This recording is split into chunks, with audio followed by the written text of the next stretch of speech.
Dito po sa day 14 ng impeachment trial kay Vice President Sara Duterte, naging malinaw po ba, lalo na po sa pagpepresenta ng prosekusyon, pagtatanong ng prosekusyon doon sa witness po, na merong nagawang mali na maituturing na impeachable offense ang Vice President po, Attorney?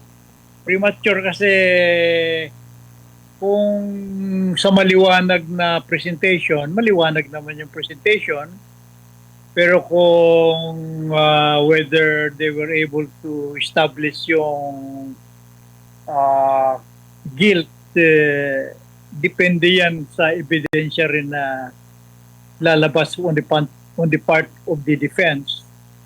At saka depende sa evaluation ng mga judges. Kaya still premature. Ang importante siguro dito ay naintindihan nating lahat kung ano ang ginagawa nila. Mukhang dito sa bandang huli, mas klaro na ang exchanges ng mga lawyers. Doon sa earlier part, mas marami yung mga debate. Pero dito sa later part, mukhang mas mahinahon ng mga lawyers doon sa both sides, defense at saka prosecution. Opo. Attorney, aminado po ang witness kanina na si Del Campo na diretso na siya after niyang mag-audit, naglabas siya ng audit observation memorandum, tapos hindi na siya dumaan sa notice of suspension, diretso na siya sa notice of disallowance dahil nang malaman niya na meron na daw paglilipat ng pondo na nakita daw niya na illegal, improper at violation daw sa Joint Memorandum Circular number 15, hindi na siya dumaan sa notice of suspension. Inamin po niya at diretso na sa notice of disallowance. Ito po ba'y maituturing na parte ng due process? Pwede bang lumaktaw dito? Kasi inamin niya na hindi na pinaliwanag at binigyan na agad ng 6 na buwan para umapila rito. In fact, hanggang sa kasalukuyan saklaw pa ng 6 na buwan ngayon. So kumbaga wala pa talaga silang pinal na observation or report or rekomendasyon ukol nga po dito sa confidential fund po ng pangalawang Pangulo. Well, judgment call kasi ng mga auditors yan eh. Kung ano man ang pagkukulang nila, it will be an administrative offense. So kung mayroong suspension, hindi naman nangangahulugan na wala ng pagkakataon ng respondent o yung ino-audit na mag-submit ng additional evidence. Kasi parang continuing palagi yan hanggang masatisfy yung requirement ng paggastos. So, ang issue more or less dyan would be whether yung paggastos is sufficient to convict the Vice President. Kasi ang nature naman ng confidential fund ang confidential naman lang dyan, Admar, yung information na nakalap at saka confidential din yung sino ang informant, confidential din yung relasyon ng informant saka kung sino ang handler niya, at saka confidential din yung evaluation ng office doon sa information na ibinigay ng informant. Pero yung paggastos naman ng confidential fund, dalawang school of thought yan.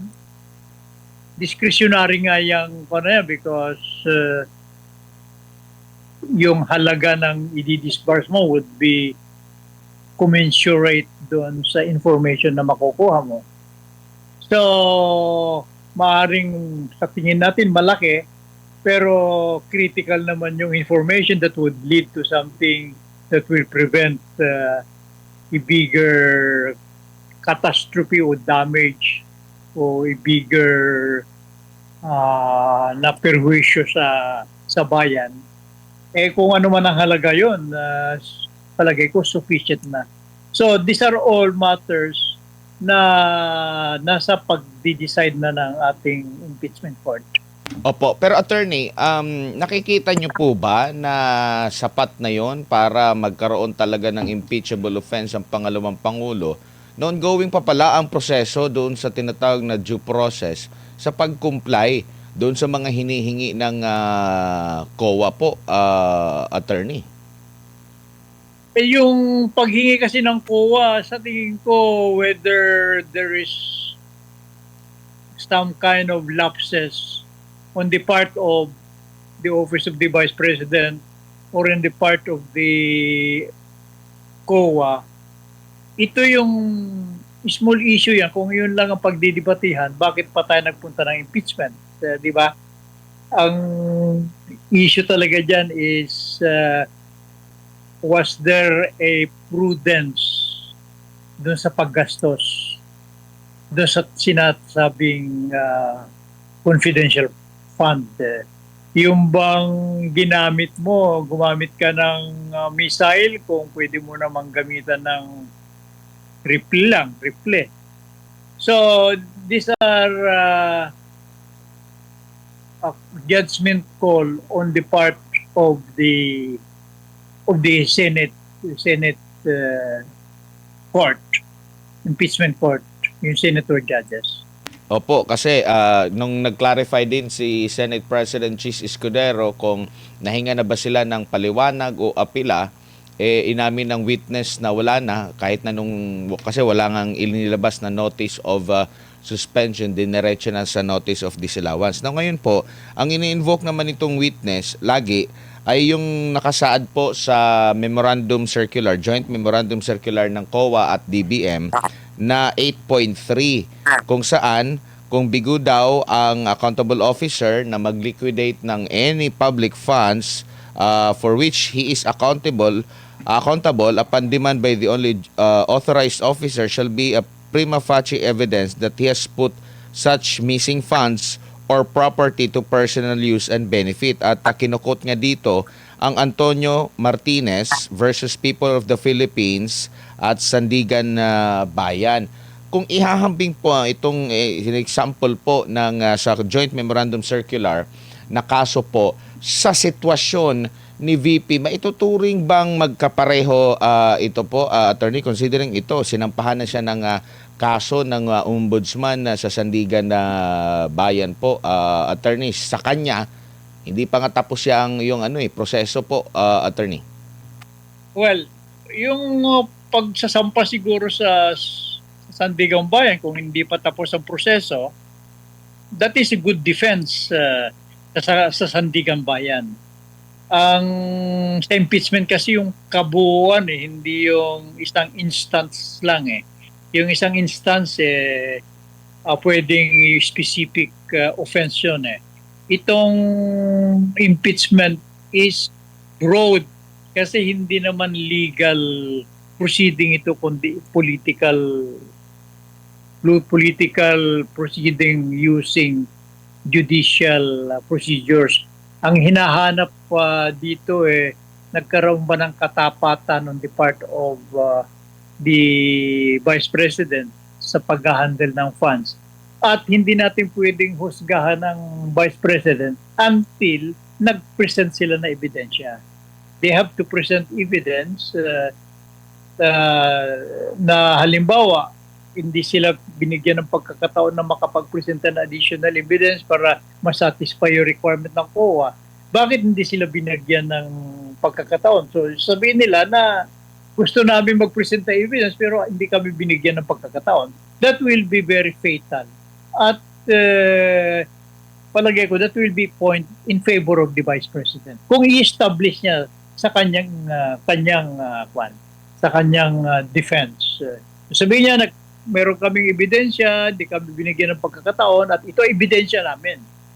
Present nila doon para maging maliwanag. Sir, marami po nagtatanong, napaamin po yung naging witness, ikapitong witness po sa nagpapatuloy po na impeachment trial, na on appeal pa ang OVP sa Mother Commission on Audit, doon po sa notice of disallowance. Tapos, bakit raw Dinerecho sa impeachment, on appeal pa. Wala pa namang sinabi yung Mother COA mismo. Dean, anong tingin mo doon, sir? Magandang small victory yan on the part of the defense.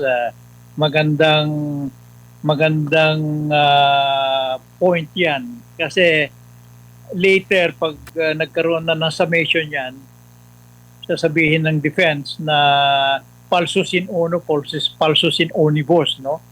So, kung may mali dito, mali doon, baka mali lahat itong accusation na ito. Yun ay a matter of defense. Maganda na nakuha nila yan, but alam mo, pag depensa ka, you gather small victories, but you won these battles, pero ang pinag-uusapan dyan, will you win the war?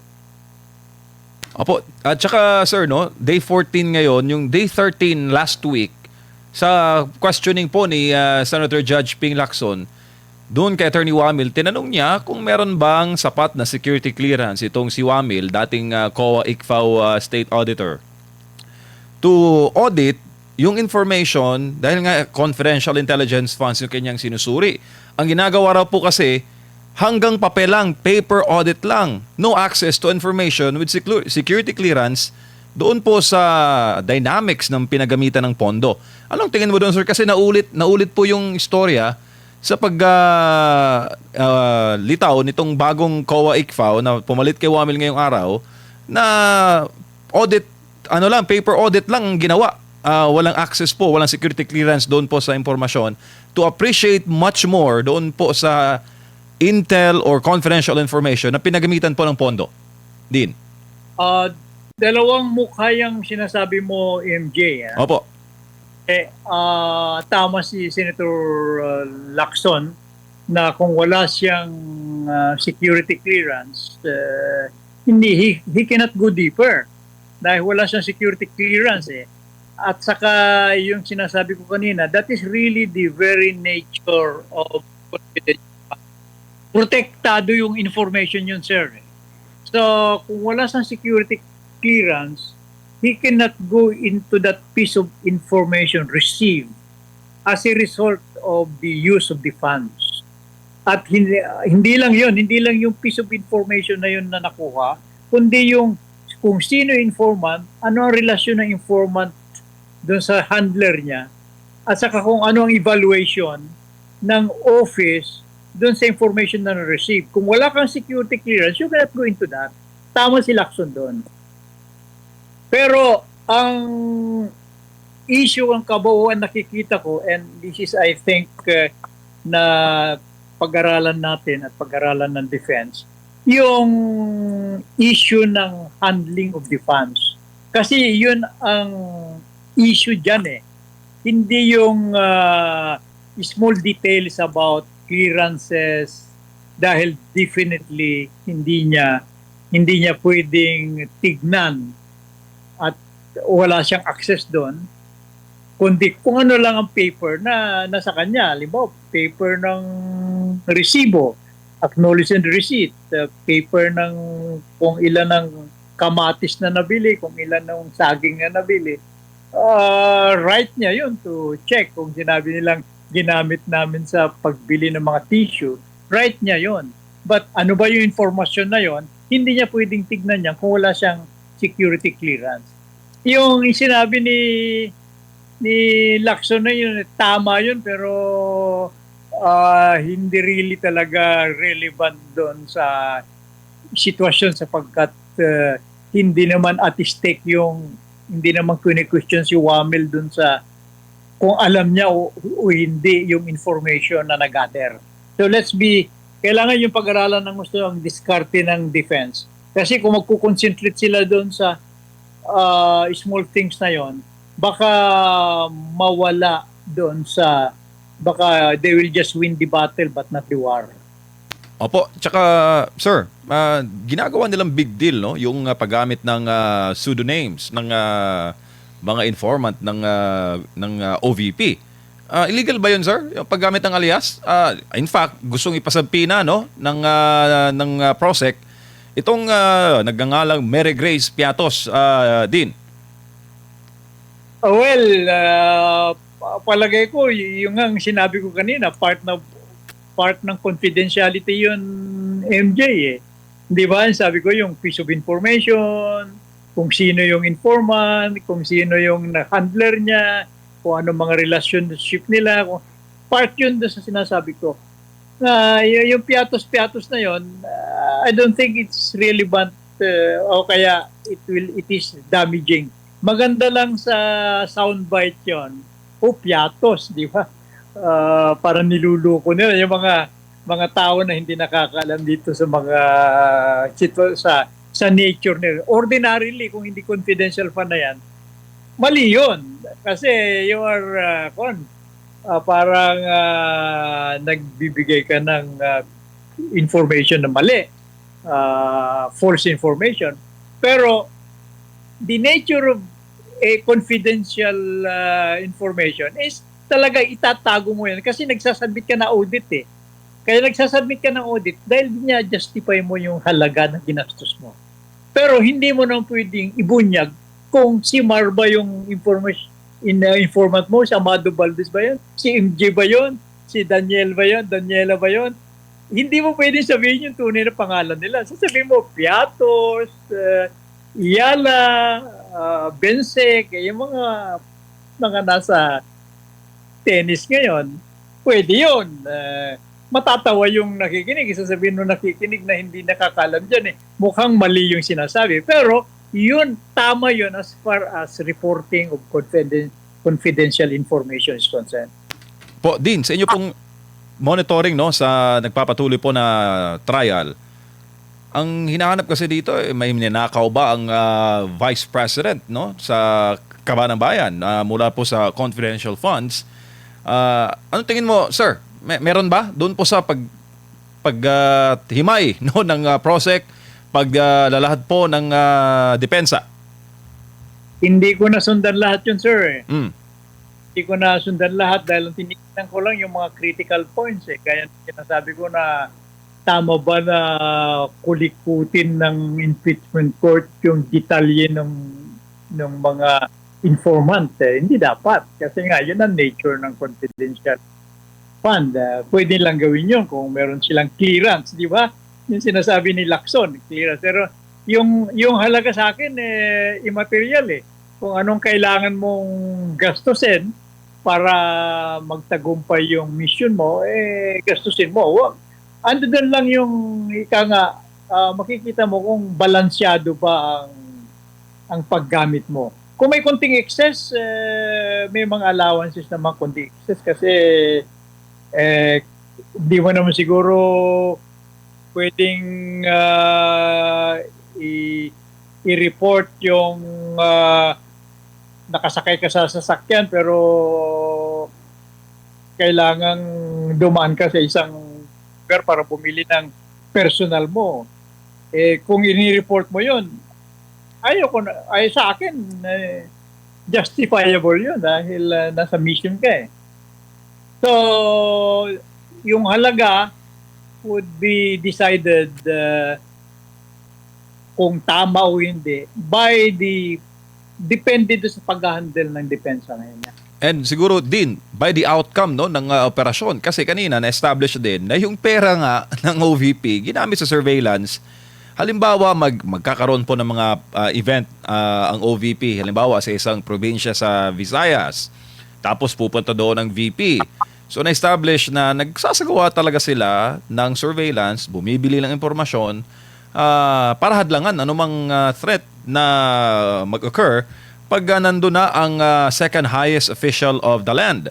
Pero sabi ng auditor, parang hindi pa raw, kasi nakalagay daw doon sa resulta, no untoward incident. Hindi pa raw yun pruweba na sapat, kailangan pa raw ng resibo, ng papel para patunahin na yung impormasyon nga na ay legit na binili gamit po yung confidential funds ng Estado. Ano tingin mo doon, sir? Masyadong technical yata itong mga naging talakayan. Ako ang defense dyan at inamin na niya yun, tatahimik na ako, sir. Pag-present ako ng ebidensya, pagdating sa question, doon ko ngayon ididiin niya. at this point in time, kung ipo-point out ko yon, baka mamaya makagawa pa ng damage control yung prosecution. Yung bang, ang style mo dyan kasi dyan sa trial, sir. Lawyer ka, di ba, MJ, o no? Hindi sir, hindi sir. Ako po'y ordinaryong mamamayan lamang po. Hindi, maski lawyer, ordinary mamamayan tayong lahat. Sabihin, ang trial lawyer, kailangan poker face yan. Pag naglalaro ka ng poker, hindi mo pinapakita na malakas ang kamay. So, yung mga ganon, hindi na ako kikibo eh. Yari ka dyan, sasabihin ko. Pero, well, anyway, kwan lang naman tayo. Meron tayo, kaya siguro may karapatan tayong mag-speculate. Pero, good point na ng defense yan, lalo na kung may mga evidence. So, tama ka doon na yun dapat na thought process nila. Pero kung ako yun, sa trial, hindi ko na ipo-point out yun. Pag inamin na niya. At yung iba namang strategy ng defense, so far maganda.